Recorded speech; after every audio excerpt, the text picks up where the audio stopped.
من الشيطان اللعين الرجيم بسم الله الرحمن الرحيم الحمد لله رب العالمين سبحان الله والحمد لله ولا إله إلا الله والله أكبر ولا حول ولا قوة إلا بالله العلي العظيم درود پر محمد و آل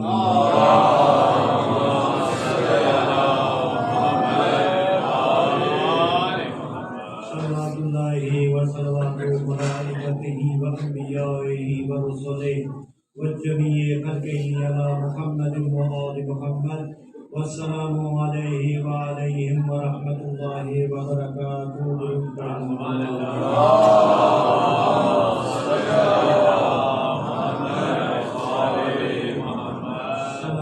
على الحسين وعلى علي بن الحسين وعلى أولاد الحسين وعلى أصحاب الحسين.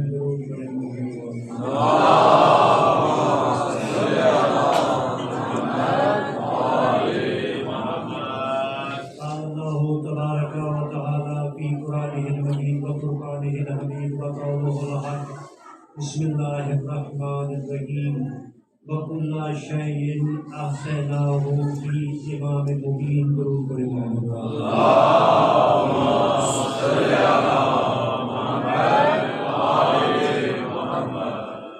اللہ تبارک و تعالیٰ کا احسان ہے کہ اس نے ہمیں توفیق بخشی ہے کہ ہم ان ہستیوں کے ذکر کے لیے جمع ہوئے ہیں جن کا ذکر اس کو پسند ہے، اور یہ اس کی کرم نوازی ہے کہ ہمیں اس نے یہ توفیق بخشی ہے کہ ہم محمد و آل محمد کے ذکر کے لیے جمع ہوتے ہیں کہ جن پر اللہ تبارک و تعالیٰ اور اس کے ملائکہ درود پڑھ رہے ہیں، اور مومنوں کی شان بڑھ جاتی ہے جب وہ محمد و آل محمد پر درود پڑھتے ہیں.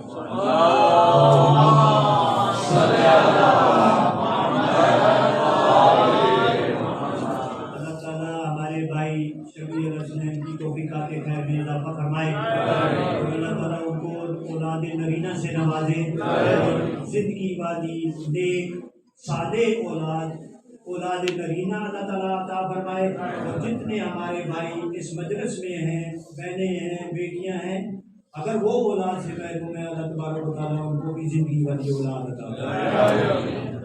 میرے دوستو، یہ مجلس آزاد توشائے آخرت ہے، توشائے آخرت ہے. آپ کے ادھر جو لمحات گزر رہے ہیں، یہی لمحات کل آپ کے گواہ ہوں گے. انسان کی زندگی دیکھیں، قبر میں بنیادی سوالوں کے بعد ڈاکٹر صاحب جو ایک بہت بڑا سوال ہوگا، یہ پوچھا جائے گا تو نے عمر کہاں گزاری ہے، یعنی زندگی کے وہ لمحات تو نے کس طرح گزارے. ظاہر ہے اللہ تبارک و تعالیٰ نے ہمیں بنایا ہے، وہ پوچھ سکتا ہے اور پوچھنا چاہیے بھی کہ تمہیں نے میں جو زندگی عطا کی، تم نے اس زندگی کا کیا کیا. اور یہی بات ہے کہ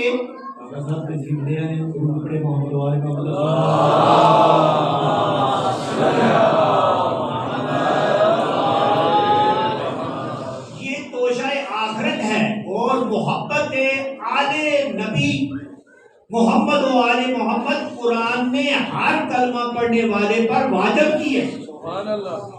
واجب ہے، جس طرح اور واجبات ہیں، یہ ان واجبات کی روح ہے. یعنی محمد و آل محمد کی محبت روح ہے تمام نیکیوں کی. اگر یہ محبت نہ ہوئی تو کوئی نیکی بھی آگے نہیں بڑھ سکتی.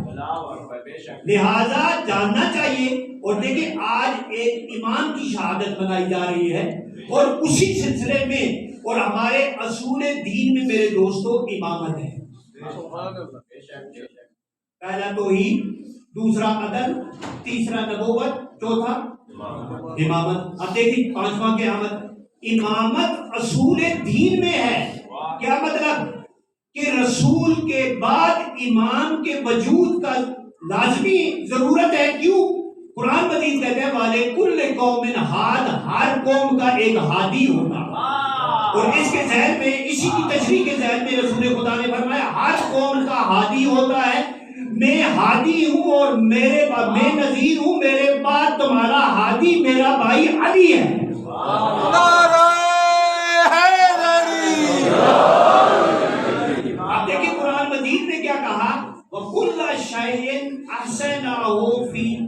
مبین.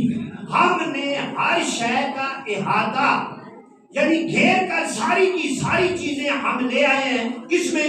امام مبین میں. وَكُلَّ شَيْءٍ تمام اشیاء کو وَكُلَّ شَيْءٍ أَحْصَيْنَاهُ فِي امام مبین.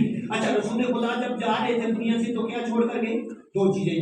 انی تارکم فیکم الثقلین کتاب اللہ و اطرتی و آل بیتی. میں دو چیزیں تمہارے درمیان چھوڑے جا رہا ہوں. ایک اللہ کی کتاب ہے, دوسری میری اطرت میری اہل بیت ہے. اور اسی اہل بیت میں امام مبین وہی اہل بیت ہیں جن کو قرآن مجید کہتے ہیں وَكُلَّ شَيْءٍ أَحْصَيْنَاهُ فِي امام مبین. ہم نے ہر شے کو امام مبین میں اس کا احاطہ کر دیا. دیکھیں امام کی بات کرے, ایک طرف قرآن مجید امام کی بات کر رہا ہے, رسول نے جو فرما کر گئے دو چیزیں چھوڑے جا رہا ہوں. ایک قرآن, دوسری وہ ائمہ معصومین وہ جو اطرت اہل بیت ہے میں ان کو چھوڑے جا رہا ہوں. ایک کے بارے میں قرآن مجید کہتے ہیں وَكُلَّ شَيْءٍ أَحْصَيْنَاهُ فِي امام مبین. ہم نے ہر شے کا احاطہ امام مبین میں کر دیا ہے.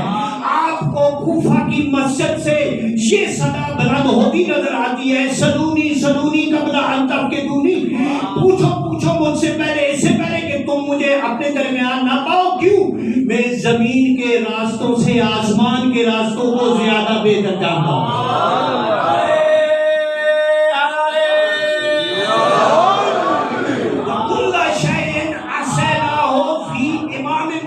امام مبین کی یہ حالت ہے. دوسری طرف قرآن کے بارے میں قرآن خود کیا کہتا ہے وَلَا رَطْبٍ وَلَا يَابِسٍ إِلَّا فِي كِتَابٍ مُبِينٍ. خشک و تر کی کوئی ایسی شے نہیں ہے جو ہم نے اس قرآن میں ذکر کر دی. ایک طرف امام, دوسری طرف قرآن. ایک قرآن ناطق, ایک قرآن صامت.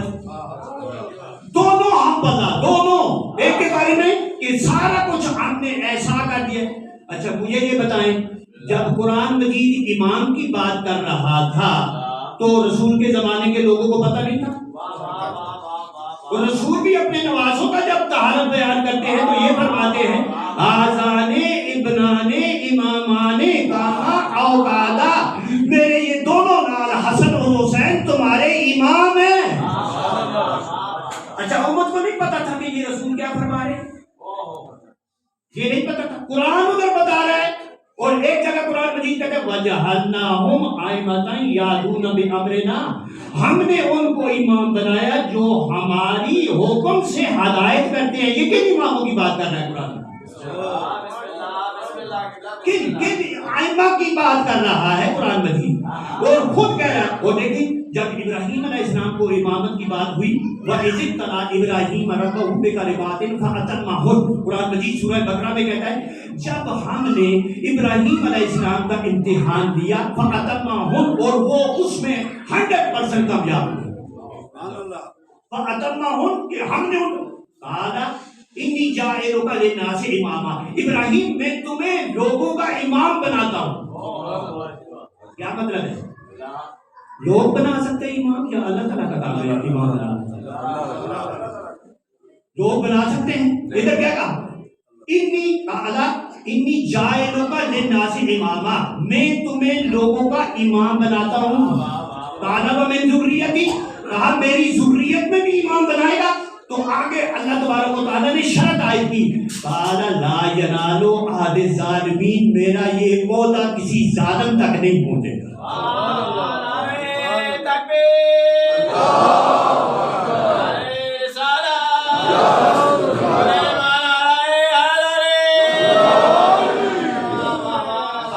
بالکل سادہ سے الفاظ ہیں. اور کیا کہا جا رہا ہے جب ابراہیم, دیکھیں ابراہیم علیہ السلام نبی بننے سے پہلے عبد خدا تھے. یہ تفسیر میزان سے میں آپ کو سنا رہا ہوں. اور کیا فرماتے نبی بننے سے پہلے عبد خدا تھے. اچھا رسول بننے سے پہلے وہ نبی خدا تھے. اچھا وہ خلیل خدا بننے سے پہلے رسول خدا تھے. لیکن یہ تمام عہدے لینے کے باوجود اللہ تبارک و تعالیٰ نے اس طرح کو کوئی امتحان دے کر کوئی عہدہ نہیں دیا. لیکن جب امامت کی بات آئی تو اللہ تبارک و تعالیٰ کہتا ہے میں نے امتحان لیا اور اس میں ابراہیم کامیاب ہوئے. اور میں نے کہا میں تمہیں لوگوں کا امام بناتا ہوں جو ہی امام کا کہا نا فوراً ابراہیم علیہ السلام کو اپنی ذریت یاد آ گئی. اور قرآن کا اس امت کے لیے یہ فرمانا یہ ظاہر کرتا ہے کہ جس طرح ابراہیم و آل ابراہیم بنی اسرائیل میں انبیاء چلتے رہے، ادھر محمد و آل محمد میں بھی یہ سٹیٹس چلتا رہے گا قیامت تک. یعنی یہ محمد و آل محمد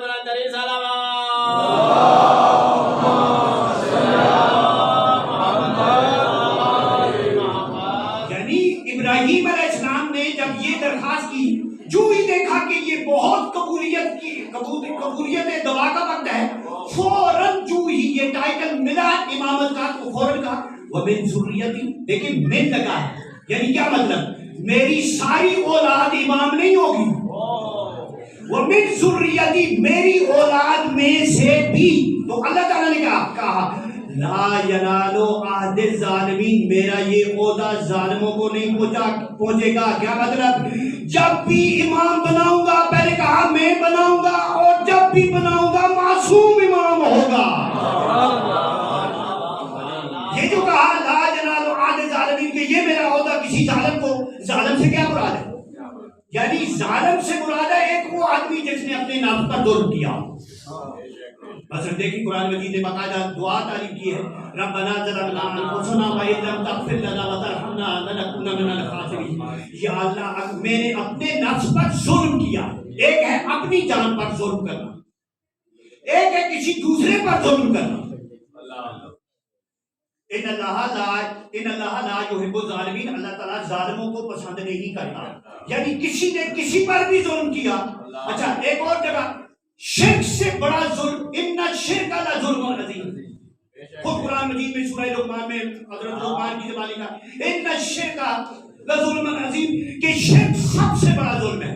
رسول خدا خود فرماتے ہیں اللہ تبارک و تعالیٰ نے مجھے نبیوں کا سردار اس لیے بنایا کہ میں کبھی بھی کسی بت کے سامنے نہیں جھکا. میرے بھائی کو میرا وسیع اس لیے بنایا کہ میرا بھائی بھی کبھی کسی بت کے سامنے نہیں جھکا.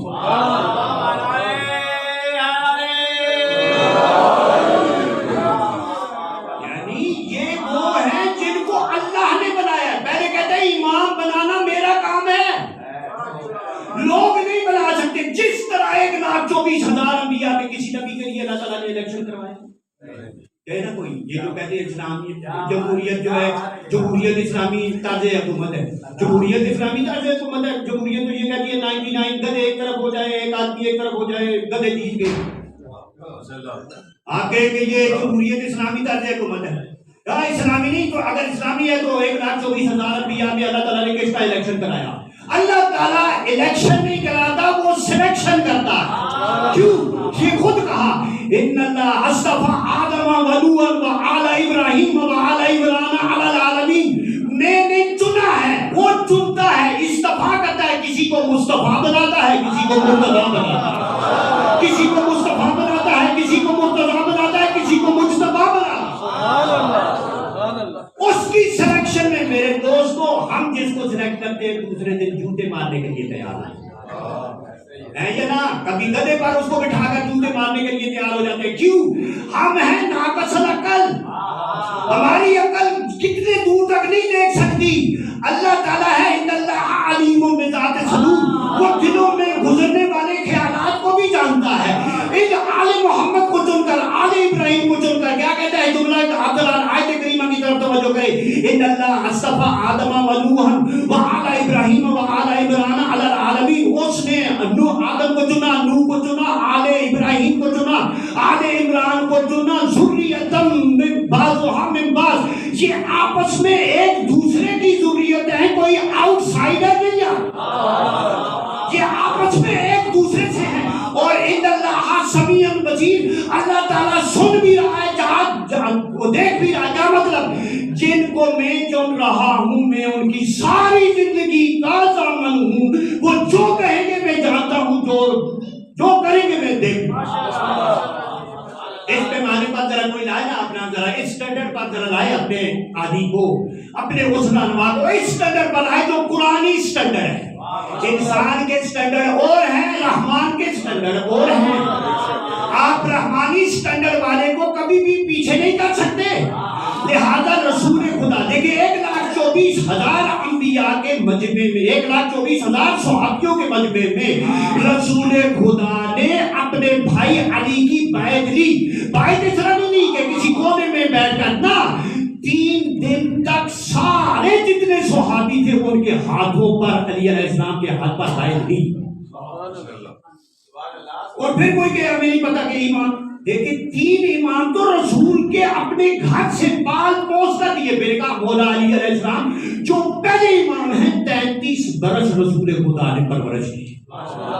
33 اچھا 33 ایئر رسول خدا نے جس امام کو پال کر تمہیں دیا ہے امت کو. امت نے کہا ہے مجھے ضرورت نہیں ہے. ذرا اندازہ کریں آئمہ معصومین. دوسری طرف اللہ تعالیٰ ان پر درود پڑھوا کر نماز میں ہر فرقے کا مسلمان درود پڑھ رہا ہے. محمد جانتا ہے آل محمد آنکھیں بند کر دیتا ہے دل بند کر دیتا ہے بس پڑھتا ہوا آگے گزر جاتا ہے. پوچھو کون ہے یہ اس کو پتہ نہیں اس کا کوئی پتہ نہیں ہے اس کو کہ یہ آل محمد جن پر درود پڑھے.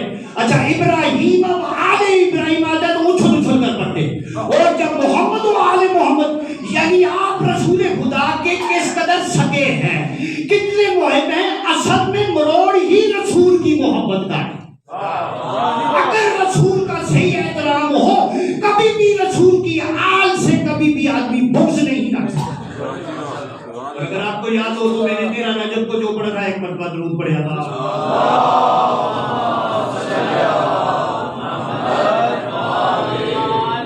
13 رجب کو جو میں نے روایت بیان کی اور وہاں پر میں چاہتا ہوں کہ یہ نوجوانوں تک بھی پہنچے کہ بریدہ اتنا بڑا صحابی رسول تھا. یمن سے مولا امیر علیہ السلام آئے تو یہ شکایت لے کر رسول کی بارگاہ میں مولا امیر کے لیے آئے.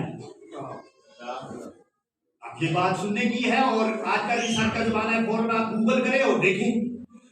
اس نے آ کر کہتا ہے رسول خدا مسجد نبی میں بیٹھے ہیں اور میں آ کر رسول کے سامنے بیٹھا سر جھکا کر میں نے رسول خدا سے دیکھا کہ علی کے فضائل بیان کر رہے ہیں. میں نے رسول خدا سے کہا یا رسول اللہ جب آپ علی کی فضائل بیان کرتے ہیں تو میرے دل میں علی کا بغض اور زیادہ ہوتا ہے.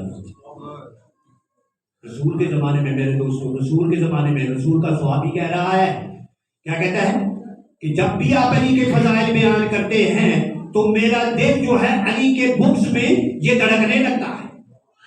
اچھا رسول خدا خاموش ہو گئے نہیں بول رہے ہیں. یہ سر جھکائے ہوئے بیٹھا ہے رسول خدا کی بارگاہ میں اور سارے صحابی دوسرے دیکھ رہے ہیں. ایک مرتبہ کافی دیر گزر گئی یہ توقع کر رہا ہے کہ رسول غصے کا اظہار کریں گے لیکن رسول خدا بولتے نہیں.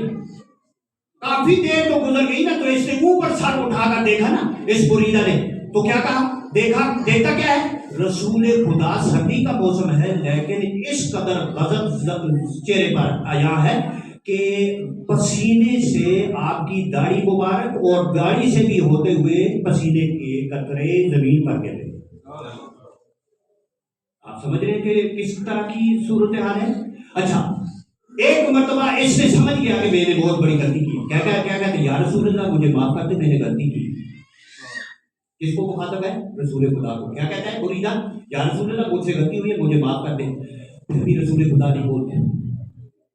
یہ سمجھ گیا ہے کہ غلطی سے کوئی بھاری کام ہو گیا ہے. اب کیا کہتے ہیں یا رسول اللہ آپ اللہ کے رسول ہیں مجھ سے گناہ ہوا ہے مجھے معاف فرما دو. پھر بھی رسول خدا نہیں بولے ہیں. تیسری مرتبہ اب یہ بھی سمجھ گیا کہ یہ گناہ سے بھی کوئی باری بات ہے. اس نے فوراً کہا یا رسول اللہ آپ اللہ کے رسول ہیں آپ اپنا ہاتھ باہر نکالے میں تجدید اسلام کروں. رسول نے دوسری بات ہی کی فوراً ہاتھ نکال دیا. میں یہ پوچھتا ہوں کہ رسول کے زمانے میں علی کا وجود کیا اہمیت رکھتا ہے. رسول خدا کا خود فعل کیا ظاہر کرتا ہے کہ رسول نے ہاتھ باہر نکالا اور کیا ثابت کیا. سارے صحابی دیکھ رہے ہیں کہ علی کا بغض رکھنے سے انسان اسلام سے خارج ہو جاتا ہے.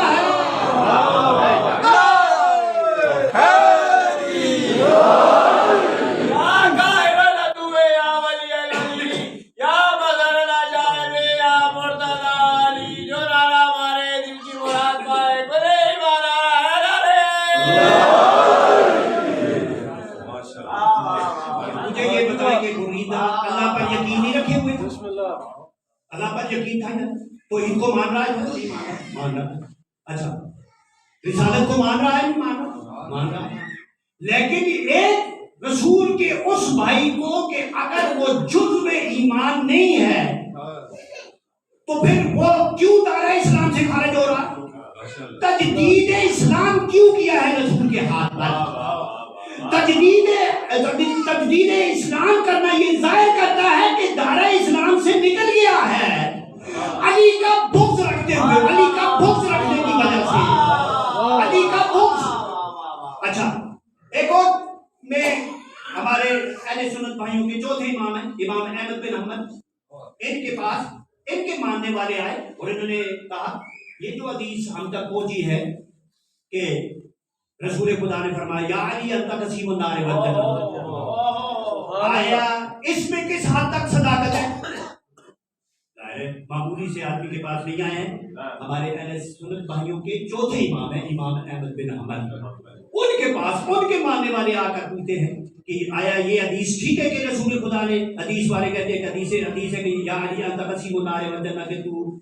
انہوں نے اس کا جواب دینے سے پہلے ایک اور حدیث رسول خدا نے کیا فرمایا؟ علی کی بغض ہوتے ہوئے کوئی نیکی فائدہ نہیں پہنچا سکتی اور علی کی محبت کے ہوتے ہوئے کوئی بدی جو ہے تکلیف نہیں پہنچا سکتی. کیا مطلب؟ یعنی کسوٹی یہ ہے، مولا امیر علیہ السلام کی ذات ہے کسوٹی. اب کیا مطلب؟ امام، وہ جو امام قرآن منوانا چاہتا ہے، یہ امام جن کا آج تذکرہ ہم لے کر بیٹھے، یہ امام ان معصوم اماموں میں سے ہے جن کو اللہ نے بنایا ہے. اور یقین مانے اس اسٹیج کی قسم ہے کہ میں جھوٹ نہیں بولتا، ہماری روایات کہتے ہیں، ہمارے عالم بیٹھے ہوئے ہیں، اللہ تعالیٰ کے رسول کے پاس ہر امام کے لیے سر بموڑ پورے کا پورا پروگرام اللہ تعالیٰ نے بھیجا. آپ کے بعد علی ہوں گے، علی کو یہ حالات پیش آئیں گے، اس نے یہ کرنا ہوگا، پورا آئے گا. میرے دوستو ہر امام کے لیے، ہر امام، اور جتنی زیادہ بحث اماموں کی قرآن مجید نے کی ہے اتنی اور کسی، لیکن قرآن مجید صرف دو قسم کے اماموں کی بات کرتا ہے. ایک وہ امام جس کو اس نے بنایا ہے، دوسرے وہ امام ہے کہتا ہے کہ کچھ امام ایسے جو لوگوں کے بنائے ہوئے ہیں وہ نار کی طرف بلاتے ہیں، آگ کی طرف. ظاہر جو اللہ کے مقابلے میں ہوگا تو اللہ کی جو بنایا ہوا ہے وہ تو آپ کو جنت کی طرف بلائے گا، لیکن جو ان کے مقابلے میں بنا ہے تو وہ کدھر بلائے گا؟ جتنا بھی سیانہ بننے کی کوشش کرے کدھر بلائے گا؟ نار کی طرف. کیوں؟ راستے دو ہی ہیں، ایک صراط مستقیم ہے، ایک اس کا الٹ ہے. اور وہ صراط مستقیم یہ جو رسول خدا نے فرمایا اولنا محمد و آخرنا محمد و اوسطنا محمد و کلنا محمد. میرے دوستو یہ آل محمد اور 12 اماموں کا سلسلہ اصل میں محمدیت ہی کی وہ ایکسٹینشن ہے. اللہ تعالیٰ 1,24,000 انبیاء کے سردار کو اس طرح 23 سال گزارنے کے بعد بالکل ان کا صفحہ پھاڑنے والا نہیں تھا، بلکہ تا قیامت ان کے سلسلے کو من و ہن رکھنے کا نظام امامت ہے. اور اللہ تعالیٰ درود پڑھوا کر آپ کو جھنجھوڑتا ہے. اور میں کہتا ہوں کہ میں نے 13 رجب کو بھی کہا کہ مولا امیر علیہ السلام کو کعبے میں بھیجنا اس امت کو قیامت تک جھنجھوڑنے کے مترادف ہے. کیوں؟ کہ تجھے پتہ چلے علی اتنے پاک و پاکیزہ ہے، آئے ہیں تو کعبہ پاک تھا اس میں تشریف لائے. کوئی مجھے کہے کہ مولا امیر کی ولادت کے بعد کسی نے کعبہ کو دھویا ہو، کسی نے دھویا ہو؟ اچھا یہی تو علی مدینہ میں گئے، ساروں کے دروازے بند ہو گئے، اس علی کا دروازہ نہیں بند ہوا. یعنی طہارت سے پروگرام شروع ہوا، طہارت کے آخر تک، قیامت تک اگر کوئی دروازہ اللہ تک پہنچنے کا رسول خدا چھوڑ کر کے کھلا اپنے بعد، وہ کس کا دروازہ ہے؟ مولا امیر علیہ السلام. اور اللہ تعالیٰ کیا چاہتا ہے؟ اللہ تعالیٰ یہ چاہتا ہے اپنے حبیب سے یہ کرواؤ، قیامت تک جس نے ہدایت لینی ہے علی کا دروازہ قیامت تک اللہ کے گھر میں کھلا رہے گا. جس کا چاہے جی چاہے وہ ادھر آئے، جس کا جی چاہے نہ.